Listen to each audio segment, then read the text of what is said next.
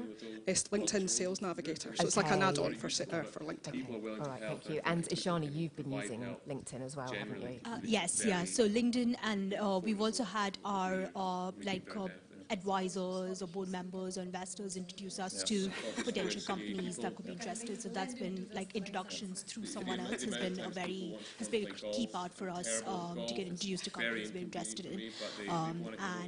Yeah, I guess attending conferences as Mike mentioned, and for us again it's very similar. We're probably looking for the head of chemistry, head of biology, head of oncology, things like that. So we'll have to, and we always get our scientific team to pitch in during sales as well, which which is quite interesting because there's a lot of scientific questions that we get asked, which means that we always get our scientists to kind of help with some of the sales aspects, which I think makes it quite unique. Yeah. Okay, so there is time. There is time and effort involved in not just creating a system, but putting that system into process. It's very methodical. There are these tools. I think one of the things that perhaps companies that have been around for a bit longer would see the difference of it is, and there's a gentleman who is on his second medical device company here. I don't know if anyone knows Jeremy Wheeler, but Jeremy, back in the day, there wasn't. I'm going to age him now. I think there was the internet, but there definitely wasn't LinkedIn. And so he just got on a plane and picked somewhere in the US to fly to, and then knocked on doors and physically had to go around. And now we can do it from here. But none of this doesn't take time. Like, you have to invest the time in it, don't you? You get it wrong at that stage, and then it doesn't matter what you do after. If you get that core list wrong. Right, so get it right. Now, Sarah, I'm going to stay with you because out of everyone I spoke to, the FIOS experience, or the FIOS's adoption of modern day marketing was quite striking compared to a lot of other companies, and perhaps the perception of what marketing is. So can you talk to us about how you introduced it, what schemes, initiatives you took advantage of, and what they do for you? Yes, I mean, marketing for me was just sending out blast emails. I was that person that thought that's what marketing was. And it became quite apparent that that's not what it is. And so about 6 or 7 years ago, we decided to invest quite heavily in our marketing side. We were still a small Scottish-based company. We don't have operations abroad. We don't have staff abroad. So we very much needed to kind of get our message, get our name out there. So we brought in, through the ScotGrad, we got a new graduate who is phenomenal. Don't dare steal her. So she came in and set up all of our systems. And this was about 6 years ago. And back then, to kind of put it in context, we probably got 1, maybe 2 inbound inquiries a year was what we did. Everything we did was on the outbound channels. So they quickly got our socials right. And I just thought, Twitter, Facebook, nobody buys from Twitter and Facebook. But it's all about that spider's web. It's all about putting your name out there so that wherever people go, they become familiar with your brand. Like most small companies, we can't go to every conference. So we were really selective, but we did massively increase our marketing budget. To put that in context, it's about £100,000 a year we spend on just marketing, probably double that again on business development and travel. And we just started being very active, so getting blogs out there, position pieces, getting ourselves as being the thought leaders and the experts in our field.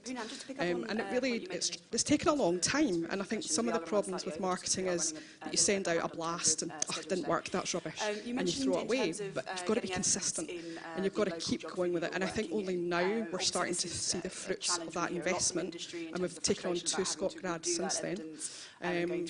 Using SE business support, we've attended more conferences faster, we've done more trips with more people, so we've really taken advantage of all of the support that's out there, but we've had to put in the graft. Scottish Enterprise have helped fund it, but we still had to go.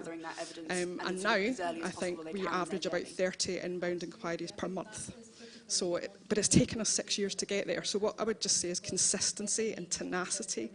Don't throw the baby out with the bathwater. It's not one thing that brings them in, so we monitor what channels the inquiries come from. Some of it's paid, some of it's unpaid, it's organic traffic, but you need to do it all. The spider's web, I think, is the thing I keep going back to with the team, and you'll catch them somehow. Thank you, Sarah. Yes, marketing is an infinite game, I like to say. Are there any questions from the audience before I ask the last question? Anything you want to ask? Darren? Or as well as consultancy who are there, which is why this morning the question was that we need a presence of MHRA, for example, that gate that companies can approach what is the policy. But understanding that from the day one, to say it may be coming around, but what you want to do is prepare for it. Well, we did have somebody in the US, a salesperson, and we set up FIOS Inc. and we employed them through that subsidiary. That comes with its own issues, with tax liabilities and stuff like that. They do earn more. you've got their 401k to deal with and all that kind of stuff. So I think once you've done it once, it's about ripping off a plaster. And Mike and I spoke about this over lunch, about, it's not, once you've done it once, it's not as painful. But our model is still to operate from the UK. It was harder to integrate people when they're abroad. This was a US person. We brought her over for a week, did her induction, go sell. And you've got to kind of, it's the culture. You've got to integrate them into the culture of the business, because people are buying from people. They're not, do you want to buy some brushes or whatever? So we've really struggled with it. Completely. Completely. So yeah, that's not a model that I would want to go back down, unless we ended up with operations in the US, which is hopefully something we are going to do. Are there any other questions from the audience? Jeet. Ecosystem, have your own NHS adopted you, so work with the clinicians here, work with the regulatory partners here, but at the same time, in parallel, put some resource around planning that. So even if you were to go 3 years later, you have that journey. So that's what we're doing, for example. What do you mean by different markets? Do you mean UK first approach, but you still want to keep an eye on what is Europe there, so like Alexis is helping people here with that. But on also engaging with the right partners, whether that is from the US market, who are the consultants, and some UK agencies to say, what is FDA's requirement? Can we put a Q-sub in there now? I don't want to monopolise, but I would just say you need different approaches. You need different, we looked at the ag-vet sector. There's a huge ag-vet sector. We realised quite quickly we were going to need different collateral. We would need a different website or a different part of our website, different blogs, different vlogs, different expertise. And we identified that and are purely focusing on drug development at the moment. But I think it's not a one-size-fits-all for that. So I would just say be conscious of having different materials and slightly different approaches. Yeah, I was just going to say the same thing. We've got literally different decks for each kind of customer that we are targeting, and it also depends on, because we've got a separate one for hospitals, we've got a separate one for farmers, and we've got a separate one for CROs, because it's completely different markets, and there's just so much in terms of like actually getting that message out there as to what you're trying to sell. I think it needs to be completely separate. Having that on the website, as Sarah mentioned, also is a very good idea to have different segments that target different kind of audiences. I'd say it's a difficult problem, and ideally you'd look to prioritise. Perhaps one way to help you prioritise is actually try and get some meetings with different companies, different customers. Hi there, panel. Interesting conversation. And the point that I was just sort of curious on when I saw the earlier presentation, there wasn't much said about getting the inputs from KOL adoption, particularly when you go to the US. And certainly I've found that as being absolutely vital when you launch product in the US there. So it's great to have a clinical input in the UK, which is absolutely necessary. But I wondered if the folks on the panel also found that you really needed to get that US expert on board as well, if you like, as well, to be successful. And actually as well, it also influences the regulators as well, heavily. So just wonder if you had any points on that. And the company at leadership level, they make decisions about resourcing each of those business units appropriately as well, depending on what the capabilities were and how expensive they were, but also what the opportunity was. So almost like separate companies. David, you had a question. There's a mic behind you. It was just a little comment about systems, because LinkedIn Sales Navigator I think is great. Also there's an organisation called Zymewire. I don't know how familiar people are with that, but it analyses conferences, but it also analyses financial data feeds as well as all these other bits and pieces like that, because for me, looking at, you have to be specific at the right period of time. I've got a friend that runs a biotech company, and I put like everybody in the CRO world onto spam when I'm out searching for money with VCs, and then the ones that I remember, I switch them back on again. So, you find that early stage biotech is going to JP Morgan, they're getting money, biotech conference, etc. And then they're quiet until they've got the money, and then they're ready to go on to the next stage. So actually knowing what stage of development that organisation is, you know whether you're going to a venture capital conference or you're going to a oncology conference or a market access conference, that kind of stuff. And so I think it helps thinking about, from the customer's perspective, what is not only about the product, because it's got to be not what you're selling, it's what they need to buy, but the stage of development. So I use the Fierce Biotech website quite a lot as well. There's a chutes and ladders section, and that's telling you who's raised money. First customer, you want them to have money. That's the first bill. So I use that, who's raised a pin of money, and I leave them a couple of weeks because they're going to be inundated, and then they're top of my list in terms of who it is. It's that intelligence, I think. So 1 to 3 KOLs in every country, depending on the size of the country. Okay, global data, you yeah, need okay. to just sign a contract with somebody with 5 KOLs. Thank you. Now, I owe you a coffee break, but before we go, I would like to sort of finish on Rabinda, because Rabinda, you are that story of starting up and all the way through to exit. So what would you want to leave the audience with in terms of sort of your last bits of advice, or the things to grab, what opportunities to grab in Scotland to grow your business globally? Why would British skin be different to German? First of all, I want to say everyone that started on their journey, well done. Starting is very difficult, and you've already taken that step forward. The second thing I think I'd like to say is that success is not usually overnight, so patience is required. And for myself, it was a 25-year journey I had in Cleantech before I sold to probably the world's largest organisation in clinical research. So, and they actually came to me, I didn't approach them. So success can take a little bit longer, so resilience, perseverance. And on that front, I'd like to say, don't feel you're alone. Many CEOs, young entrepreneurs here, but many different products, services, but the problems and the challenges are the same. In sales, in marketing, many of the things addressed here. And share and don't be afraid to network.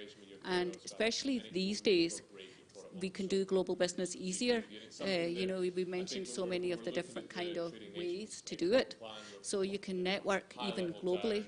And don't be shy about that, because your colleagues probably had the same challenges at some point in their stage. Just quickly before we all go for had our coffee challenges. break, we had Lady So Bear in the think jacket. of it as a long-term success. About hiring BD people, about spending money on fancy Thank you. offices. It'll be very quick. About all these just things. on the same point about home market first, we can all which have is obviously entirely aspirations, logical. But at the end of the day, I'd like from everyone to be I suppose a cash extremely careful perspective, though, when it comes to you could probably all talk to this one. In reality, is there a pressure that you might have to you've got your eye on yourself kind of work first a year or revenues two longer and the market dynamics might be more favourable in the USA. They might be more receptive to innovation. That you have completely different healthcare system. Real business. Have you found yourselves thinking at any point, it's not maybe going to be practical really to wait for the NHS to pay for this? Delighted the to business see could your die fancy offices. if you're going to wait for those first revenues to come from the home market. How do you balance that? Because the quality of your service, they're very different markets. Trust, and, reliability need to come. They want to be the customer. It's not your 100 customers. They want to know that you are actually going to take care of them. You are going to be there for them. You can hire any BD person you want, but be visible to your customers and be there to support them. That will take you through to the very positive future. Be very, very confident. And the Scottish Government, the Scottish Development International is here, the UK Trade Investment Organisation. I went on many UK trade missions with the Prime Minister, and also with SDI, launching our office in Boston, etc. So use all those networks as well. That's a lot of information. So basically, I think Scotland's got a very bright future. You must have some great businesses. Focus on your product. It has to be something unique about it. Also, if it's a service, do it a little bit differently and keep evolving. Don't stay the same. Evolve all the time as time goes on. Thank you, Rabinda. Some sound advice there and some inspiring leadership advice as well. So can you please be back at 3:15 for the next part of the session and thank the panel. Thank you very much.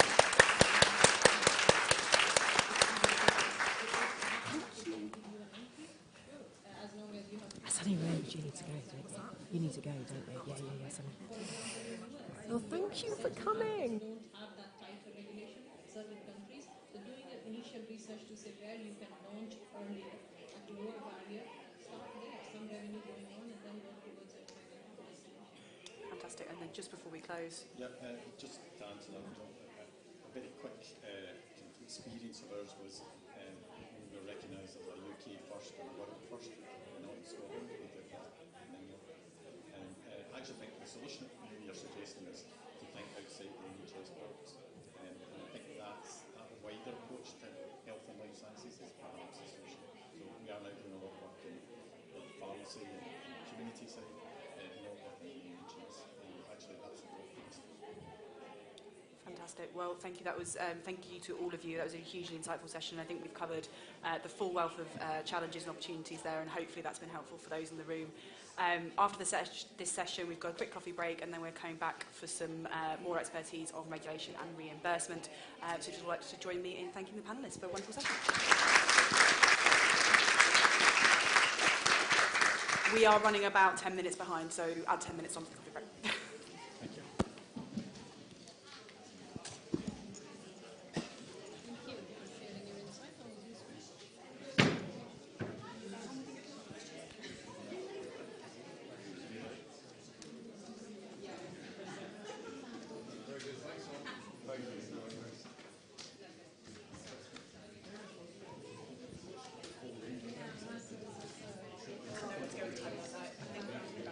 Yeah, I think we're fine. I think we're fine. So we say we're back in at 20 past 2 rather than especially with a new company that you say those are the basic challenges of saying what to do as you go step by step simultaneously or you have the drag on or you need to do it here versus going out. So I think but it's more or less scaled system. So some of these initiatives don't have the money to kind of keep leaving it, don't you think? Until and unless and then you land there and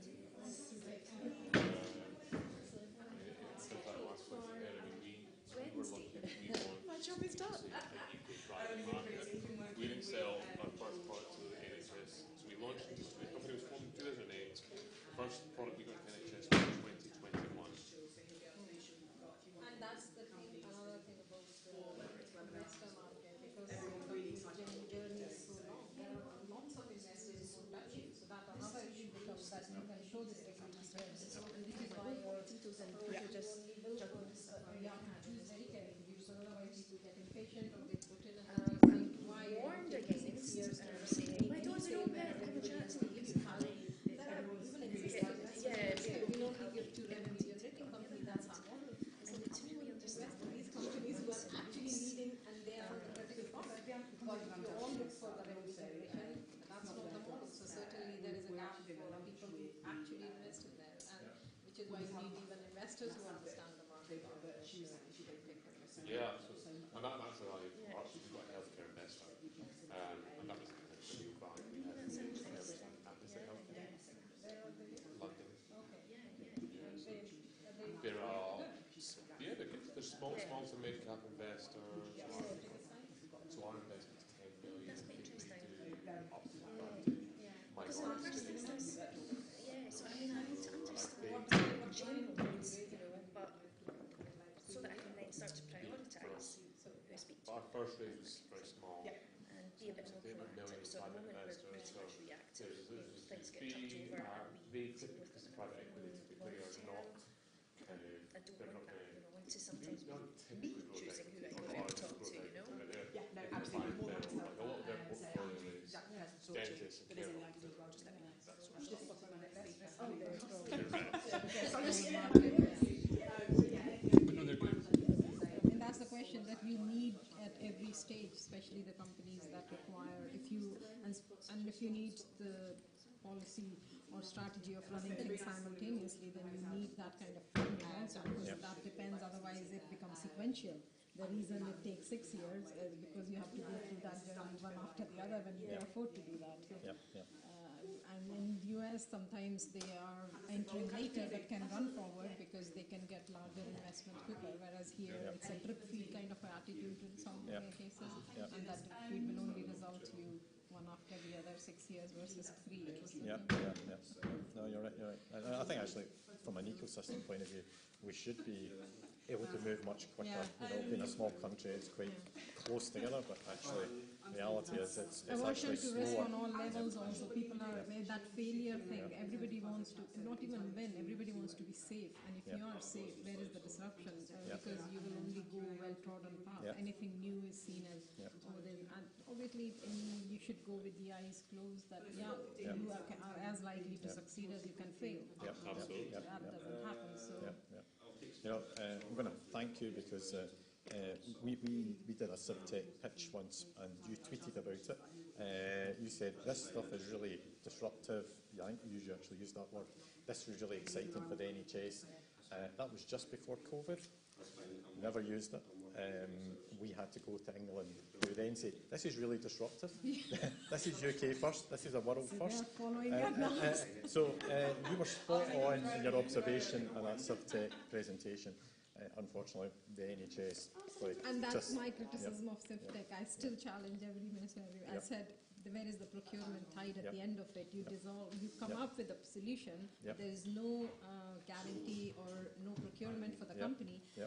They come out and then you still are where you were, having developed something. You still need to go and find a client or a customer. So I think that is one without of the any evidence. That's the other which thing. Which is why I have sort of, I think I still keep on banging that road every time I'm somebody glad says it's a great. I'm just saying there has to be a program to tie it. Then only the companies will gain value because you put so much effort into it, but there's nothing comes out of it, and then you are still left hanging dry to say, now where should I look for my client? England. I think is the answer. Okay, we'll follow. No, I think it will be useful also to us to at least starting on that journey. Some of your insights into it will be helpful that they mentioned, like Ellie mentioned. Well, again, SibTech never asked for our feedback at all. And I've been through it twice, and well, actually, and I've applied a couple of times, and like they just don't want feedback. So I think was it yourself that asked? No, it was one of the other audience members had asked. I think Dame Anna about is there feedback from learning? No, we haven't got the resources for that. That was what I experienced. We don't have resources to learn. We don't want to do anything which we can't. Why did it not work? We don't want to talk about it. We don't want to hear because we can't do anything about it.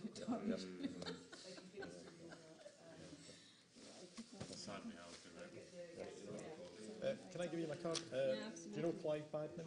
Clive Badman, he's Strathclyde's Professor Clive Badman. He's the life science business development guy for Strathclyde, works with Jim McDonald. He's also my chair. That's my card. Okay, great. And I mean, if you had time for a coffee at some point, it might be good to sort of tell you a bit more about what we do, but also.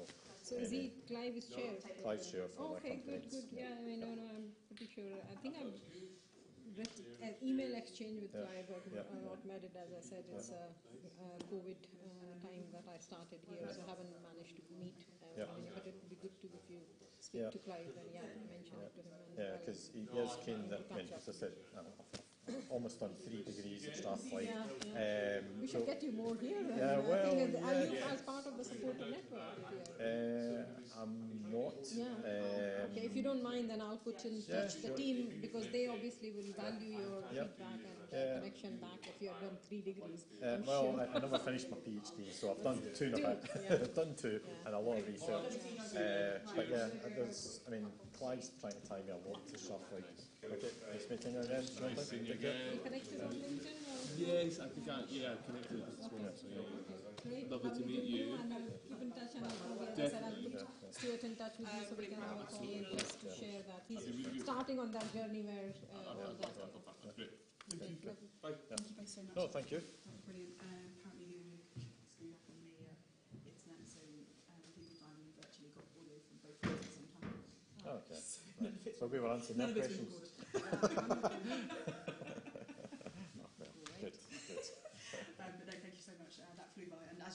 open it to ask questions. Yeah, no, done a good job chairing. Thank you very much. Pleasure. Great. I'm going to go grab a cup of tea, Colin. Yes. Is it a break time now? Yeah, so we've got coffee now through till, I don't really know, what time, so if we're 10 minutes behind, we should be restarting at 20 past 3. 20 past. Okay. So, you are the only lucky ones not to get recorded on the internet.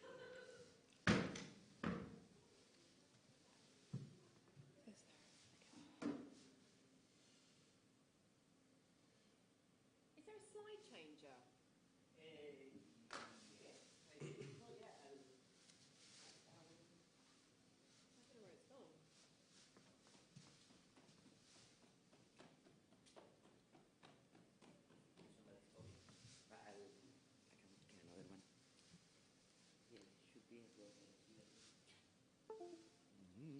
Did it get left in the other room, maybe? No, they should have their own, yeah. Nowhere, please.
Lovely. What's that? Alex, is she out there?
Hi. I've run away. Yeah. I was here on time. I'm doing what I'm told. Have you checked your Did you slides? panic? No, it wasn't me that was panicking. I knew you. Who was panicking? Jane. Jane? I haven't met Jane. From... I met Ellie. Oh, okay. Jane from STI. Yes. Scotland. Right, and you told her that I was a real human being and that you'd seen me in the flesh. Yeah. Right. Is everything okay with your presentation? Yeah, that's a photograph of Strathclyde Park, because I'm from Motherwell, and my marketing team in the US, without direction, found a photograph of Strathclyde Park and included it in the deck. They wanted to make sure that people were aware that I was actually Scottish. I mean, what? Today? In the Scottish event? I I mean, know. you just need to talk to you. Well, the most confusing thing about it is the fact that they actually searched on Google Images for photographs of Motherwell, and God knows what they come up with. Not great. Anyway. That's quite funny. Okay, I'm just going to go and get Ellie, and then we're going to get everyone back in. Cool. So you're up first. I haven't run through a tech setup or anything like that. But There's a lectern mic, like that microphone there. yeah. That's it. That's it. This is, or if you prefer a handheld, you can take one of them. No. If I stand behind there, nobody will see me. Do you want a handheld here and use the clicker? Or a stool. I like the barrier. Protection. If you want to stand in front, we can give you the clicker, and you can hold. How does the clicker work? So I've not got it on me. Oh, it's here. Does it work? Yeah. Okay. So it's just, I probably will, just because I'll be peering over the top. Right, we'll just pick up one of these. Or I could, where is the mic? Oh, I need to take a photograph of this one. We could move it to there. That would probably be fine, because I could stand here then, couldn't I? Yeah, so that can move to there, and then it would pick you up, as long as you remember to move it, because we'll need to keep it there for Keenan. Okay. And then if you move that.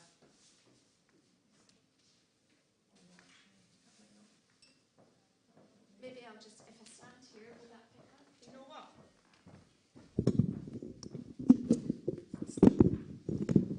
Innovation. Thank you. That's right, super. and I'll leave that there. But Ava, my colleague, she'll be sitting there. She'll be taking it for the first session.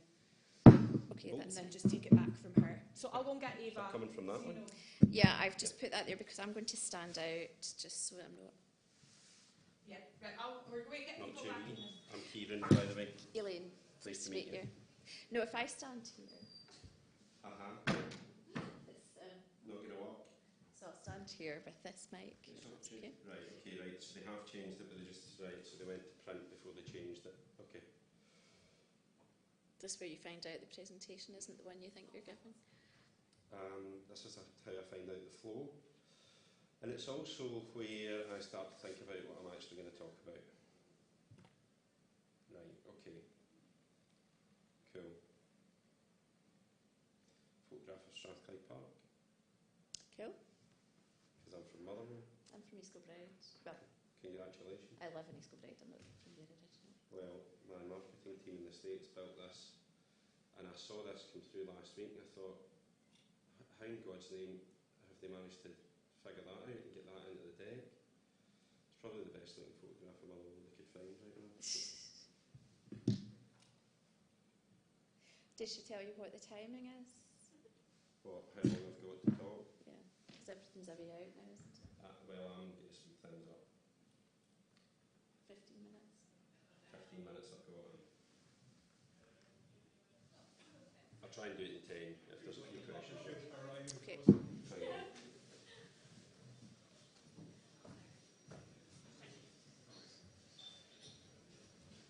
Ringing your bell, Alexis, in there.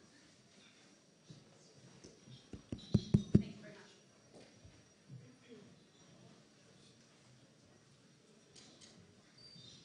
Hello, what's that?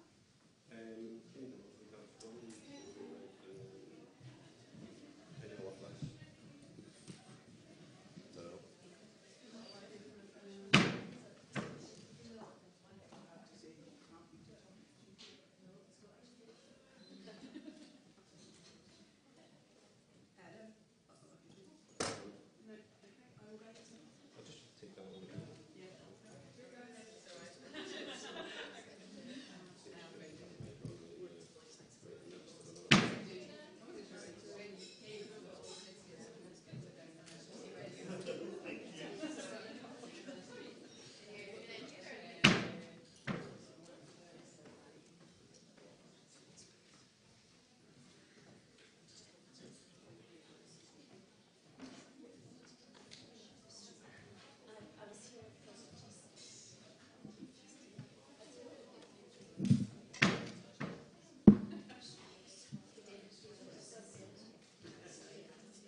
And can I check that these are working as well? Thank you.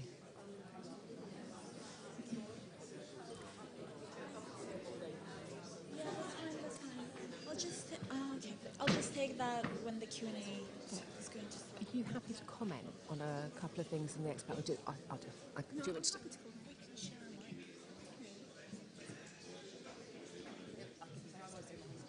Make it really easy, Alex.